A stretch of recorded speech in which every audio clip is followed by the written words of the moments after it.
मागील 2 दिवसापासून शेवगाव तालुक्यामध्ये अतिवृष्टी होत आहे।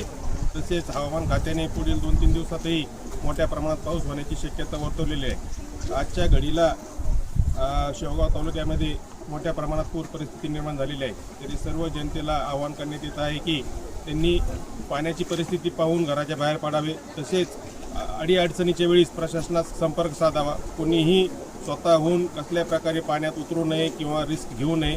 जेव्हा जिथं अडचण असेल तिथं प्रशासन तुमच्या मदतीसाठी खंबीर आहे। तुम्ही फक्त आम्हाला कळवणे आवश्यक आहे। धन्यवाद।